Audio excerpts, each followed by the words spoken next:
และในชีตนี้นะก็คือชีต invoice นี่เขาจะมาเรียนรู้เกี่ยวกับการสร้างใบแจ้งราคาการนำใช้สูตร VLOOKUP แล้วก็การคำนวณแบบข้ามชีตแล้วก็การคำนวณแบบทั่วไปแล้วก็การจัดหน้าเอกสารมาเบิ่งกันเลยว่าเฮามีอย่างใดในตารางนี้ในตารางนี้จะเป็นตารางใบแจ้งราคาทั่วไปแล้วก็จะมีการใส่ชื่อรหัสลูกค้าชื่อลูกค้าเนาะรหัสลูกค้าชื่อลูกค้าเบอร์โทร TU แล้วก็มีวันที่แล้วก็สิ้นสุดก็คือว่าใบแจ้งราคาตัวนี้จะไปสิ้นสุดวันเดือนปีที่เท่าใดแล้วก็จะมีรายการสินค้าต่างๆอยู่ในนี้เนาะจะมีรหัสสินค้ารายการสินค้าราคาสินค้าจำนวนสินค้าที่เขาต้องการสั่งซื้อราคารวมทั้งหมดลงมาด้านลุ่มนี้ก็จะประกอบมีตัวรวมทั้งหมดมีส่วนรวมส่วนลดนะแล้วก็มีการคำนวณส่วนลดให้เป็นจำนวนเงินแล้วก็เงินที่ต้องจ่ายแล้วก็จะมีเลขบัญชีต่างๆแล้วก็ชื่อบริษัทของเฮาเองเนาะในกรณีที่เฮาเฮ็ดเป็นใบแจ้งราคาให้กับเจ้าโอนเงินขึ้นมาแล้วบัดนี้มันจะมีอีก2ชีทมาเสริมก็คือชีทที่ชื่อว่า Customer ชีทตัวนี้นี่จะเป็นชีทเกี่ยวกับชื่อลูกค้าข้อมูลลูกค้าทั้งหมดของเฮาแล้วก็ชีท Product อีกตัวนึงนี้ก็คือเป็นชีทที่สำหรับรายการสินค้าก็จะมีรหัสสินค้ารายการสินค้าราคาสินค้าที่เราจะต้องใช้งานเราจะมีการใช้งาน2ชีทนี้นะก็คือชีท Customer กับชีท Products เข้ามาร่วมกันกับชีท Invoice นี้เรามาเริ่มกันที่ตัวรหัสลูกค้าของเราเนาะในนี้เรามีรหัสลูกค้า AG 01001แล้วเนาะ01001นี่เป็นของไผนั่นก็คือของทานสมแพงพันพรหมีเนาะมีเบอร์โทรมี TU มีส่วนลดของเขาอยู่ในนี้เฮาก็ไปที่ invoice ก่อนเนาะเฮาก็ไปที่ตัวซื้อลูกค้าในนี้เฮาจะพิมพ์เอาก็ได้เนาะแต่ว่าในนี้เฮาบ่อยากเสียเวลาพิมพ์เอาเฮาจะใส่สูตรเข้ามาช่วยเลยสูตรในนี้เฮาจะเอาสูตร if เข้ามาช่วยก่อนเนาะสูตร if เพื่อเข้ามากวดสอบว่าห้องของเฮานี่เป็นห้องวางเป้าหรือว่าห้องมีสูตรอยู่นะในนี้เฮาก็กวดง่ายๆเฮาก็บอกไว้จังซี่เฮาก็คลิกเอาห้องรหัสลูกค้าเฮานี้แล้วบอกว่าเนาะถ้ามันมีค่าเท่ากับวางเป้าถ้ามันมีค่าวางเป้าก็ให้ตารางตัวนี้เป็นค่าวางเป้าเป็นแบบนั้นนั่นคือสูตรกดสอบว่ามันวางหรือบ่วางเนาะถ้าว่ามันวางก็ให้ตัวนี้มันวางแล้วถ้ามันบ่วางดิถ้ามันบ่วางก็คือถ้าว่ามันมีอย่างอยู่ในห้องนี้เนาะมีอย่างอยู่ในห้องนี้เฮาก็พิมพ์ VLOOKUP เข้าไปแล้วเฮาก็เอา lookup value อีกนี่ก็คือ lookup value B3 นี้แล้วเขาจะทำการล็อกห้องไว้เนาะก็คือปุ่มF4 กด F4 ปึ๊บแบบนี้ผู้ใดอยู่โน้ตบุ๊กอาจจะต้องกดปุ่มฟังก์ชันซะก่อนจากนั้นแล้วพิมพ์เครื่องหมายจำจุดแล้ว table array table array ก็คือตาราง customer เฮานี่เฮาก็ไปคลิกที่ตาราง customer แล้วก็ทาสีกวมเอาตั้งแต่ห้องนี้หาห้องสุดท้ายของเฮากวมไว้ก่อนก็ได้เพื่อเฮามีตามหลังเฮาสามารถพิมพ์ตามหลังได้แล้วก็กดปุ่ม F4 อีกเฮาสังเกตสูตรของเฮาทั้งเทิงนี่เห็นปะวิธีสังเกตมันจะมีสูตรทั้งเทิงมันจะขึ้นว่า customer เครื่องหมายท่วงแล้วก็ A2 หา A4 หา E9 นะ A2 หา E9 ขึ้นมาแบบนี้ให้เฮาแล้วก็จำจุดอีกมันจะข้ามไปตัวต่อไปก็คือ column index number column index number มันเป็นอย่าง column index number ก็คือลำดับของฐานในนี่ก็คือฐานหมายเลข2ฐานหมายเลข2หมายถึงอย่างฐานหมายเลข2ก็คือฐานของชื่อจากห้องที่เฮาเลือกนี่เฮาเอาฐานหมายเลข2คันเฮาอยากได้เบอร์โทรเฮาก็เอาฐานหมายเลข3ต่อไปจำจุดเฮาจะเลือก false เป็นอย่างคือเลือก false false ในนี้หมายถึงอย่างfalse ก็คือค่าที่ให้มันกงกันกับรหัสของลูกค้าก็คือต้องพิมพ์ให้คือกันผิดเพี้ยนกันแม้แต่น้อยเดียวก็บ่ได้ต้องพิมพ์ให้คือกันฉะนั้นเฮาก็เลยเลือก false ก็คือ exact match แล้วเฮาก็ทำการอัดวงเล็บ2เทื่อที่ต้องอัด2เทื่อเพราะมันมีของสูตร if กับของสูตร VLOOKUP ฉะนั้นเฮาก็เลยต้องได้อัด2เทื่อกด enter มันก็จะขึ้นว่าทานสมแพงพันพรหมีขึ้นมาแบบนี้ให้เฮาก็สำเร็จแล้วเนาะสำหรับการดึงซื้อลูกค้าออกมาในด้วยสูตร VLOOKUP ในนี้เฮาก็ทำการลากสูตรตัวนี้ลงมาก็ได้นะแต่ แต่ว่า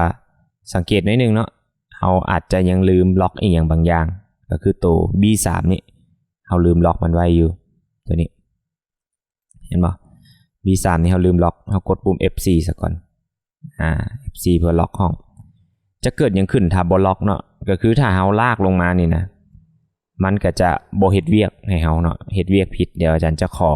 บ่ล็อกให้เบิ่งก่อนเนาะนี่อาจารย์จะขอบ่ล็อกให้เบิ่งอาจารย์จะบ่ล็อกเนาะนี่คือกลับมาเป็นแบบเก่าบ่ล็อกเด้อเนาะเฮาลากลงมาสังเกตมันจะไปขึ้นเป็น B4 สังเกตเนาะตัวนี้เป็น B3 ตัวนี้เป็น B4 บ่คือกันเห็นป่ะทั้งที่มันสมควรที่จะต้องเป็น B3 ทั้งคู่เพราะว่าเป็นรหัสลูกค้าตัวนี้สัมผัสไปเอาตัวซื้อลูกค้ามาอ้างอิงเห็นป่ะบ่ได้เนาะแบบนี้นะฉะนั้นเราต้องได้ไปล็อกห้องซะก่อนตัวนี้ B3 เนาะตัวซื้อลูกค้านี่นะเอาท้าสีแล้วก็กดปุ่ม F4 แล้วก็ Enter แล้วก็ลากลงมาแต่สังเกตว่ามันจะออกสื่อทั้งหมดเลยเนาะเมื่อกี้บอกไปแล้วว่าเฮาอยากได้ถันตัวใดให้เฮาพิมพ์หมายเลขนั้นเข้าไปเบอร์โทรนี่จะอยู่ถันที่3ฉะนั้นเฮาเข้าไปในนี่แล้วเฮาไปแก้ไขนะเลข2นี่ให้เฮาพิมพ์เลข3เข้าไปแล้ว Enter นะส่วนตัวสื่อ TU นี่เนาะเฮาก็พิมพ์เลข4เข้าไปแล้วก็ Enter นะเฮาก็จะได้ TU มาละเฮายังเหลืออีกตัวหนึ่งที่เฮาต้องเฮ็ดก็คือตัว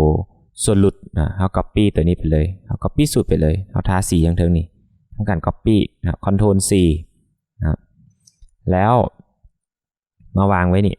วางไว้บนส่วนหลุดนี่คลิกที่ห้องส่วนหลุดคลิกไปที่ห้อง Formula Bar แล้วก็วางเข้าไปแล้วก็เปลี่ยนฐานสุดท้ายนี้จากเลข3เป็นเลข4กด Enter บ่แม่นเนาะเป็นเลข5เนาะเลข5 0% เปลี่ยนเป็นเปอร์เซ็นต์ให้น้อยหนึ่งเนาะโดยการคลิกที่ปุ่มเปอร์เซ็นต์เป็นอย่างต้องมีสูตร if นะสูตร if แล้วก็วงยืมอย่างทั้งหน้านี้สาเหตุที่ต้องมีก็คือเวลาเฮาบ่ได้พิมพ์รหัสลูกค้าเข้าไปสมมุติเฮาลบรหัสลูกค้าออกห้องพวกนี้ก็จะสะอาดวางเปล่าคือว่าบ่ได้มีหยังนะแต่เมื่อเฮาพิมพ์รหัสลูกค้าเข้าไปมันก็จะขึ้นราคาขึ้นซื้อขึ้นเบอร์โทรแบบนี้ให้เฮา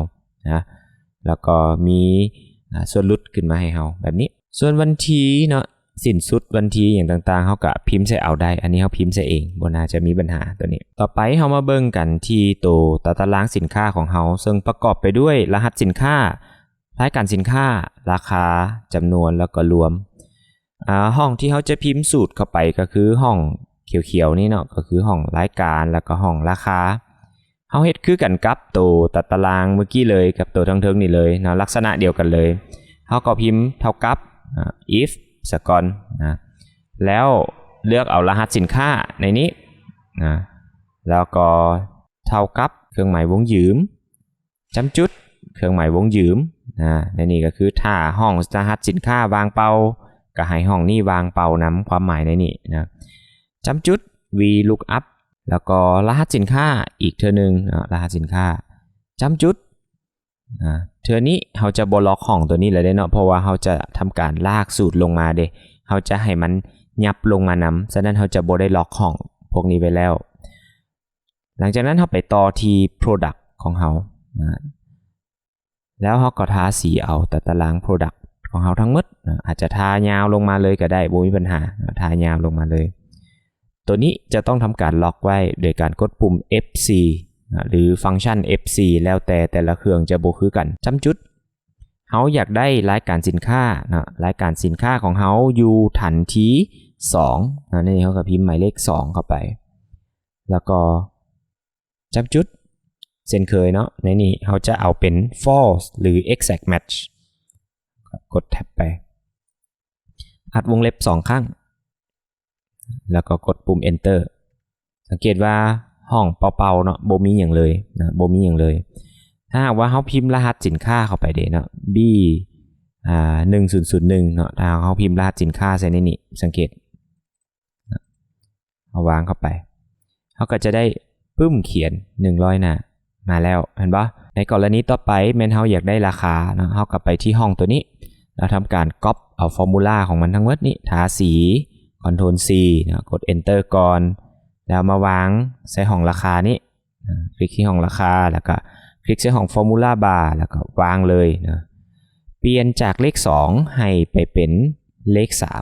3กด Enter เขาก็จะได้ราคาสินค้ามาแล้วนะเพิ่มเศษเข้าไปนิดนึงเนาะไปเบิ่งง่ายขึ้นถ้าหากว่าเขาลึบห้องรหัสสินค้าห้องนี้ก็เป็นเป่าๆเนาะเบิ่งสะอาดตาบ่มีหยังแต่ถ้าเขาเพิ่มเข้าไปมันก็จะมีเห็นปะแล้วก็ต่อไปเนาะเขาก็ทำการทาสีแล้วลากเอาสูตรตัวนี้นี่ลงไปทั้งหมดเลยจนฮอดห้องสุดท้ายของเขาสังเกตบ่ว่าเขาจะเป็นตารางแบบเป่าๆเนาะเบิ่งคือมันบ่มีหยังที่จริงมันมีสูตรอยู่ทางในถ้าหากว่าเขาพิมพ์รหัสสินค้าเข้าไป B1002 บ่มันก็จะขึ้นจังซี่แต่ถ้าเขาพิมพ์รหัสสินค้าที่บ่มีอยู่ในรายการเนาะสมมุติสิมันก็จะขึ้น NA แบบนี้ก็คือฮู้เลยว่ามันบ่มีอยู่ในรายการมันบ่มีอยู่ในรายการแล้วนะเฮาก็สามารถแปลงได้นะ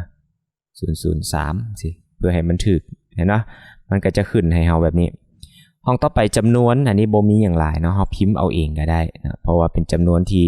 ลูกค้าสั่งซื้อนะเฮาก็สามารถพิมพ์เอาได้ตัวนี้แล้วห้องรวมเดได้มาจากไสเฮาก็ได้มาจากเท่ากับเนาะห้องราคานี้คูณกันกับห้องจำนวนนะเราก็สามารถลากสูตรลงมาไว้ได้เลยนี่เราสังเกตบ่เนาะว่าในกรณีที่เราบ่มีการพิมพ์อีหยังเข้าไปเนาะบ่ได้พิมพ์หยังเข้าไปมันจะขึ้นว่า value แบบนี้เห็นป่ะแน่นอนมันเบิ่งบ่งามเนาะมันเบิ่งบ่งามถ้าในกรณีนี้นะในกรณีนี้เดี๋ยวอาจารย์ขอลบออกไปก่อนเขาจะเฮ็ดลักษณะเดียวกันกับตัวบอนเขาพิมพ์ VLOOKUP นี่ก็คือเขาจะทำการพิมพ์สูตร if ใส่ข้างหน้ามันซะก่อนก็ if วงเล็บแล้วเขาก็เอาห้องจำนวนนี้ห้องจำนวนเป็นอย่างคือเอาห้องจำนวนก็คือตราบใดที่เขายังบ่พิมพ์จำนวนใส่มันก็จะบ่คำนวณให้นะดังนั้นเขาต้องเอาห้องจำนวนนี้เป็นตัวอ้างอิงห้องจำนวนนี้มีค่าวางเป่ามีค่าวางเป่าเท่ากับตัวเดียวเนาะห้องจำนวนมีค่าวางเป่าจำจุดให้มันขึ้นวางเป่าแต่ถ้ามันบ่วางเป่าให้มันทำการเอาจำนวนกับราคามาคูณกันอัดวงเล็บแบบนี้กด enter นะแล้วก็ลากสูตรลงมาแบบนี้คือเก่าลากสูตรลงมาปึ๊บสังเกตตารางเป็นเป่าๆเลยนะบ่มีหยังนะถ้าหากว่าอาจารย์ลบจำนวนออกเห็นปะห้องมันก็จะเป็นห้องเป่าคือว่าบ่มีอีหยังนะแต่ถ้าเราพิมพ์จำนวนเข้าไปมันก็จะขึ้นราคาให้เราเลยทันทีเห็นปะมันก็เฮ็ดให้ตารางเราเบิ่งสะอาดและก็งามขึ้นนะแบบนี้อันนี้ต่อมาเรามาคำนวณตัวทั้งหมดนี่ก็ง่ายๆเนาะเราก็ใช้สูตรซัมธรรมดาบ่ได้มีหยังหลายเราใช้สูตรซัมง่ายๆโลดแล้วก็ออโต้ซัมอยู่บนนี้เลย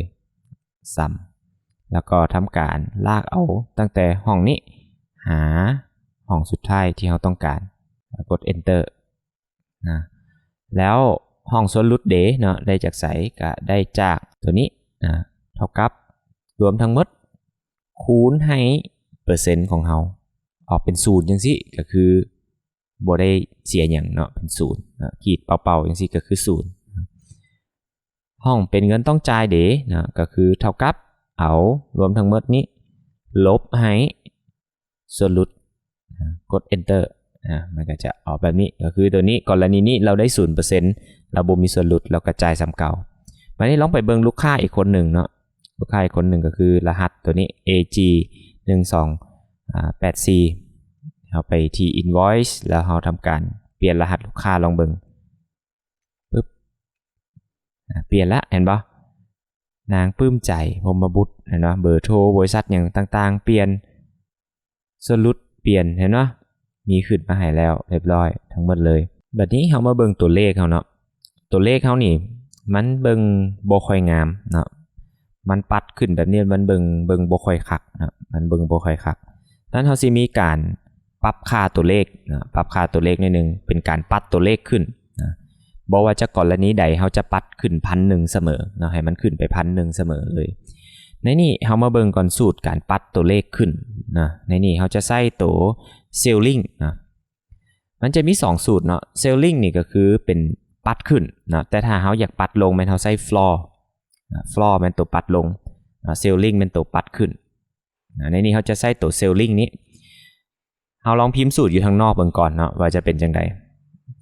ใช้สูตร ceiling แล้วก็เอาตัวเงินที่ต้องจ่ายเฮานี้นะเฮาต้องการปัดขึ้น 1,000 แม่นบ่เฮาก็ทำการเท่ากับแล้วก็พิมพ์ใส่ 1,000 แบบนี้กด enter เห็นบ่จาก 456,870 กีบนะซึ่งบ้านเฮามันบ่มีเงินแบบนั้นนะเฮาปัดราคาขึ้นให้มันเป็น 457,000 เห็นว่ามันสามารถปัดขึ้นได้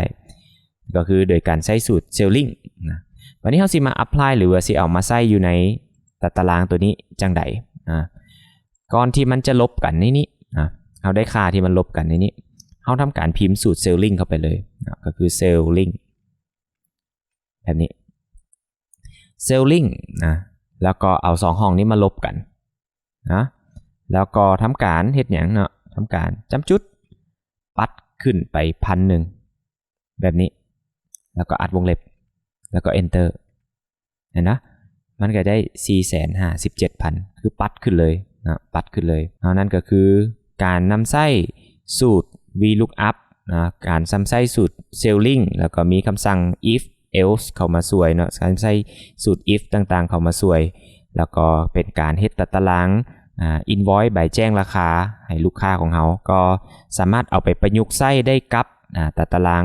ของท่านเองเนาะในองค์กรของท่านเองหรือในบริษัทของท่านเองได้โอเคเนาะสำหรับคลิปนี้ก็ขอเพียงเท่านี้สบายดี